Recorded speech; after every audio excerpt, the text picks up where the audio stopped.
In terms of some background for the research, most volunteer fire agencies have found that their numbers of volunteers have declined from the period 1995 to 2004. The early work of the volunteerism project identified a number of factors that were associated with those declines, and one of the things they found was that pressures on families were responsible for some volunteers not being able to, continue with their brigade. Now, my research has been looking at what are these sorts of pressures, how does family life and volunteer firefighting conflict, and what can we actually do about it? Now, what we've done is we've basically looked at this notion of work-family balance, which has been used extensively by organisational psychologists to help paid organisations retain their workforce. And we've looked at whether or not that is actually helpful to understand some of the pressures on volunteers and their families.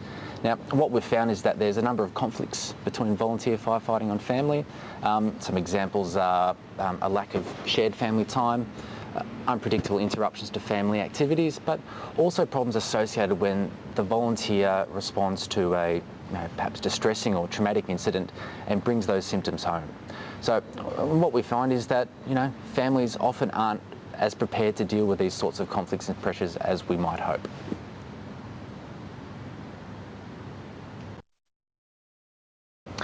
My research will inform interventions that agencies can use to support families, support volunteers, and minimise the possible conflicts between volunteer firefighting and family life.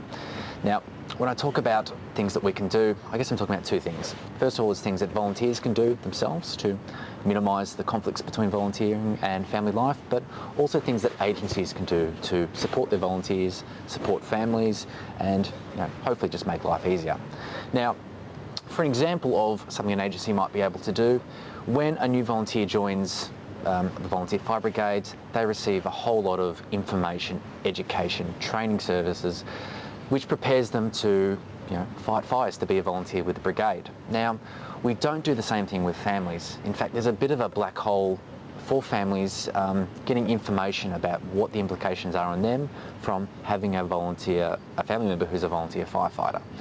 Now, some of the things we could inform families about are things like the demands and the pressures on family from having a family member who's a volunteer firefighter, things like the time commitments, the being prepared to be woken up at 3 o'clock in the morning by the call out to a motor vehicle accident, but also things like the pressures on families from when a family member comes home from a perhaps stressful or distressing incident. What are their sorts of emotional conditions going to be like? And most importantly, if the family's struggling with these, what are the sorts of support services available? In 5 years' time, I see myself working as a research psychologist, probably for a university in Australia or the United States. What my experiences with the Bushfire Sea have given me is a passion for human social research, and particularly pressures on families and working with family health.